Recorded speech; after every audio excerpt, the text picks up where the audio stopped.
Hi friends, Madhuri's रेसिपीमध्ये तुम्हा सर्वांचे खूप खूप स्वागत आहे। तर आज आपण बनवणार आहोत खूप युनिक रेसिपी।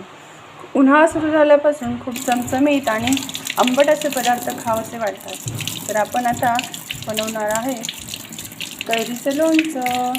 बघा, कैरी अशा धुवून घ्यायच्या आहेत आणि ते स्वच्छ पुसून घ्यायचे आहेत।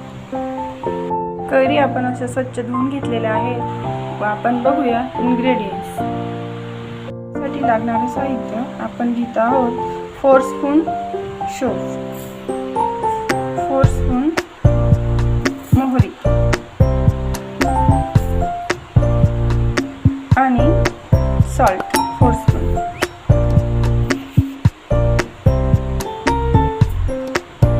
3 स्पून टर्मरिक। आपण हे मिक्सरला ग्राइंड करून घेऊया।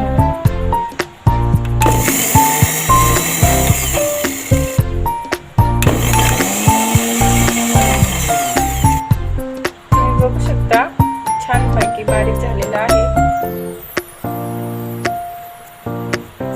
आणखी थोडंसं बारीक करूया। तयार झालेलं मिश्रण मी एका बाउलमध्ये काढलेलं आहे। तुम्ही हे बघू शकता किती छान झालेलं आहे। त्याचा सुगंध खूप छान येतोय। आपण गॅस ऑन करतो आहोत। कढई ठेवल्यानंतर 3 स्पून आपण ऑइल घेतलेलं आहे। ते गरम ते 5 मिनिटं गरम होईल। आपण तोपर्यंत 1 स्पून लाल तिखट घेणार आहोत। तुमच्या आवडीनुसार तुम्ही तिखट खात असाल तर तिखट आणखी घेऊ शकता किंवा मग कमी करू शकता। मुलं पण आवडीने खातील। या मिश्रणामध्ये तुम्ही 1 स्पून मेथी पण घेऊ शकता, पण गरमी असल्यामुळे मी ते स्किप केलेलं आहे। त्यानंतर तळून सुद्धा 1 चम्मच तुम्ही टाकू शकता। तेल आपलं छान गरम झालेलं आहे। आपण त्यात आता इन्ग्रेडियंट्स टाकणार आहोत। गॅसची फ्लेम कमी केलेली आहे।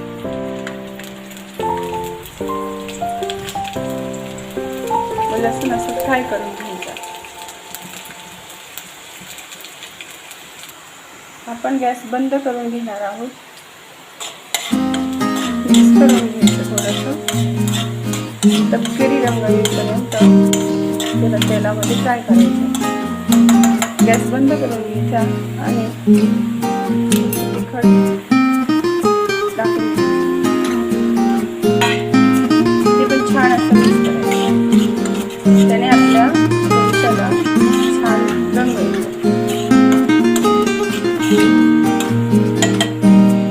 2 मिनिटानंतर आपण त्यात तयार केलेलं मिश्रण टाकणार आहोत। ते पण व्यवस्थित मिक्स करून घ्यायचं। गॅस बंदच ठेवायचा।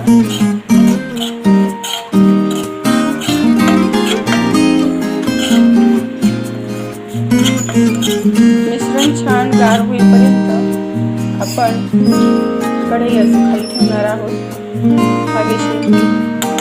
तोपर्यंत आपण कैरी कट करणार आहोत। मी इथे 10 कैऱ्या घेतलेल्या आहेत। आपण कट करून घेऊया। त्यातली आतली ही कोय अशी काढून घ्यायची आहे साईडला आणि ती कट करायची कैरी। अशा प्रकारे आपण सर्व कैऱ्या कट करून घेणार आहोत आणि चमचमीत छान आंबट असं चविष्ट लोणचं तयार करणार आहोत। ह्याच आकारामध्ये सर्व कैऱ्या आपण कट करणार आहोत। ह्या कैऱ्या गोळ्या आहेत म्हणून आपल्याला चाकूने कट करता येत आहे, नाहीतर त्याला अडकित्याने मोठ्या कट करून घ्यावं लागते। कैरी कट केल्यानंतर हा जो कठीण भाग आहे तो साईडने कट करायचा।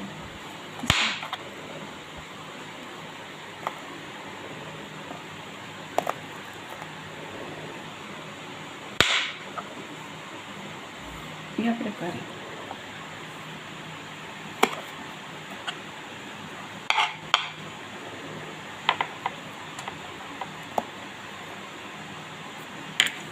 या प्रकारे आपण मोठी जी कैरी असते तिचं पण लोणचं याच प्रकारे बनवायचं असतं.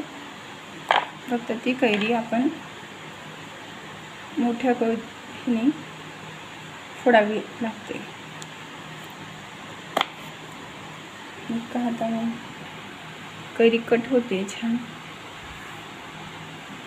या प्रकारे आपण बघू शकता आपल्या कैऱ्या कट झालेल्या आहे. आता आपण जाऊया मिश्रणाकडे. चला तर मग. तुम्ही इथं बघू शकता हा आहे गावरान गूळ. तर आपण 2 स्पून गावरान गूळ किसून घालणार आहोत. आपला गूळ किसून रेडी आहे. आपण ह्या मिश्रणात तो असा टाकणार आहोत. हे बघा आपलं मिश्रण गार झालेलं आहे व गूळ त्यात छानपैकी मिक्स करून घ्यायचा आहे. गूळ गरम तेलामध्ये नाही टाकायचा, कारण हा मसाला आणि गूळ कडक होतो आणि लोणचं पण आपलं जास्त दिवस टिकत नाही. त्यामुळे मिश्रण गार झाल्यावर त्यात गूळ मिक्स करून घ्यायचा.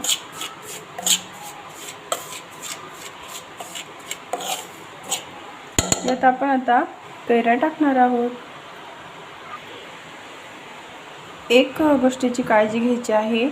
आपण कैरीचं लोणचं बनवताना आपल्याला पाण्याचा एकही थेंब त्यात पडता कामा नये, कारण ते लोणचं खराब होतं.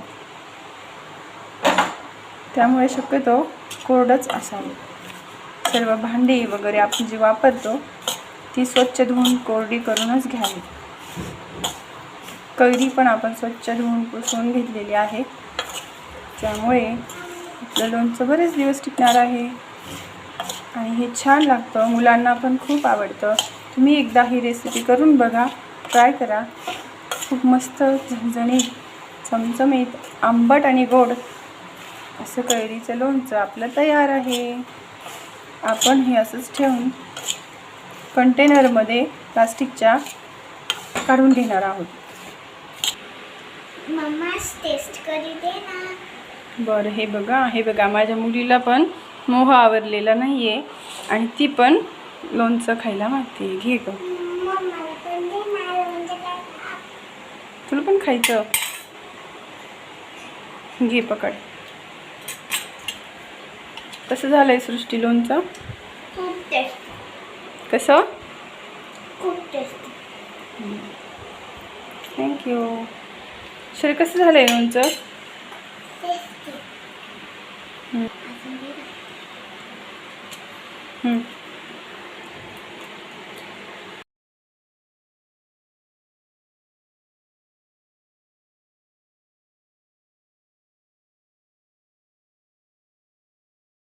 चमचमीत कैरीचं लोणचं तयार आहे. असं जारमध्ये पॅक करून ठेवायचं.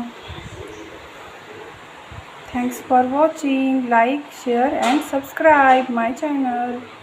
थँक्यू.